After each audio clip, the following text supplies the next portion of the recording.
오늘 말씀은 열왕기하 4장 1절에서 7절의 말씀입니다. 함께 읽도록 하겠습니다. 선지자의 제자들의 아내 중에 한 여인이 엘리사에게 부르짖어 이르되 당신의 종 나의 남편이 이미 죽었는데 당신의 종이 여호와를 경외한 줄은 당신이 아시는 바니이다. 이제 빚준 사람이 와서 나의 아이를 데려가 그의 종을 삼고자 하나이다 하니 엘리사가 그에게 이르되 내가 너를 위하여 어떻게 하랴? 네 집에 무엇이 있는지 내게 말하라. 그가 이르되 계집종의 집에 기름 한 그릇 외에는 아무것도 없나이다 하니 이르되 너는 밖에 나가서 모든 이웃에게 그릇을 빌리라. 빈 그릇을 빌리되 조금 빌리지 말고 너는 네 두 아들과 함께 들어가서 문을 닫고 그 모든 그릇에 기름을 부어서 차는 대로 옮겨 놓으라 하니라. 여인이 물러가서 그의 두 아들과 함께 문을 닫은 후에 그들은 그릇을 그에게로 가져오고 그는 부었더니 그릇에 다 찬지라. 여인이 아들에게 이르되 또 그릇을 내게로 가져오라 하니 이들이 이르되 다른 그릇이 없나이다 하니 기름이 곧 그쳤더라. 그 여인이 하나님의 사람에게 나아가서 말하니 그가 이르되 너는 가서 기름을 팔아 빚을 갚고 남은 것으로 너와 네 두 아들이 생활하라 하였더라. 아멘. 아침 묵상을 통해서 하나님의 큰 은혜가 있기를 간절히 소망합니다. 오늘 본문을 보면 선지자의 제자, 즉 선지자 후보생이 죽음을 맞이합니다. 그리고 그의 아내가 엘리사를 찾아오죠. 자신의 상황이 급박했기 때문입니다. 그녀는 자신의 상황을 엘리사에게 설명을 해줍니다.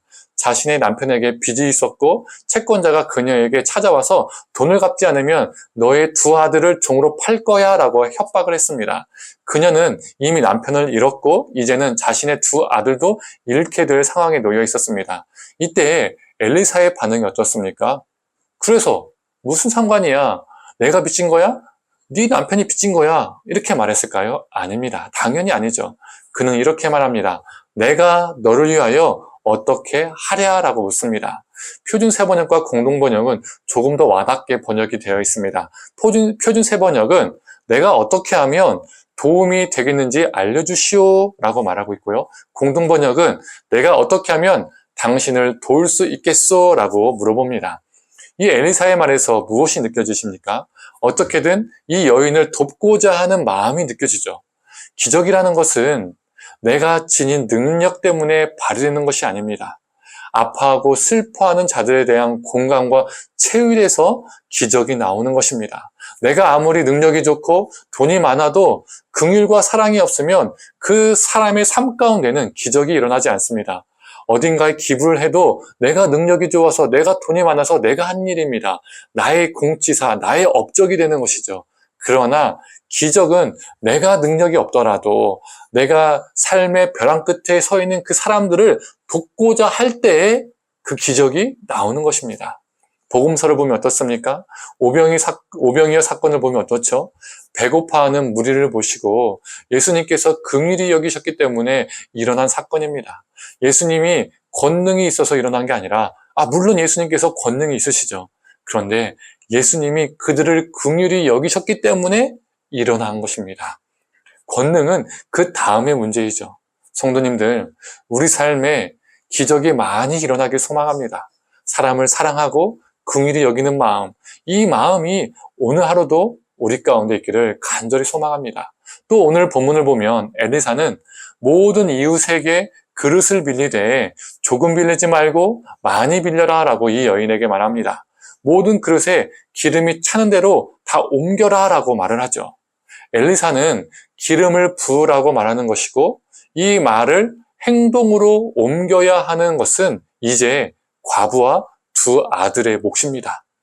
하나님은 전능한 분이셔서 그 능력으로 모든 것을 혼자서 다 하실 수 있으시지만 그의 백성의 몫을 남겨두시는 분이십니다. 하나님은 다 할 수 있으시지만 감당해야 할 순종의 몫을 우리에게 남겨두십니다. 유월절 구원 사건을 볼까요? 하나님이 구원하시겠다라고 말씀하셨지만 그냥 가만히 있는다고 구원받는 게 아닙니다. 문설주에 피를 바르고 떠나라고 했을 때 떠날 때에 그 자들이 구원을 받는 것이죠. 또 여호수아서를 보면 어떻습니까? 여리고성을 하나님이 주신다고 말씀하셨을 때에 그들이 가만히 있는다고 여리고성이 그들에게 주어집니까? 아닙니다. 6일 동안 한 바퀴, 7일째는 7바퀴를 돌고 침묵을 하고 있다가 소리를 지를 때에 성이 무너지면서 싸울 수 있었습니다. 우리에게 남겨주신 몫을 우리의 일상에서 순종하는 것이 하나님이 원하시는 뜻입니다. 하나님이 전능하시니까 알아서 다 해주겠지 라고 믿는 것은 믿음이 아닙니다. 건강한 믿음이 아니에요. 성도님들, 전능하신 하나님을 믿는다면 그 전능하신 힘이 내 삶에 역사하도록 우리에게 남겨주신 몫에 순종하며 사는 것입니다. 성도님들, 말씀을 정리해 볼까요? 첫째, 기적은 그냥 오는 것이 아닙니다.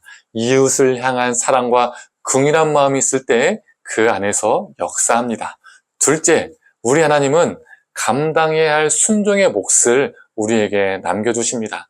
그래서 우리에게 남겨주신 몫을 우리의 일상에서 순종하는 것이 하나님이 원하시는 뜻입니다. 오늘 하루도 사랑과 긍휼의 마음을 가지고 우리에게 주어진 몫을 잘 감당하는 자, 순종하는 자로 살아가기를 간절히 소망합니다. 함께 기도하겠습니다. 하나님, 우리는 때로 눈에 보이는 위대한 큰 기적을 바랄 때가 있습니다. 그러한 기적을 바라고 살아가는 인생이 아니라 하나님, 지금 이 순간에도 누군가를 향한 긍휼과 채울과 사랑의 마음으로 살아가게 하여 주시옵소서. 그 마음 속에서 하나님의 기적이 일어날 줄을 믿습니다. 또한 하나님, 우리에게 몫을 남겨주심을 믿습니다.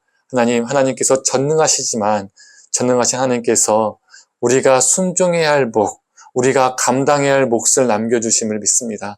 하나님, 오늘 하루도 우리가 그 몫을 순종함으로 잘 감당할 수 있도록 주님 붙들어 주시옵소서. 감사드리며 사랑에 많으신 예수님의 이름으로 기도드립니다. 아멘.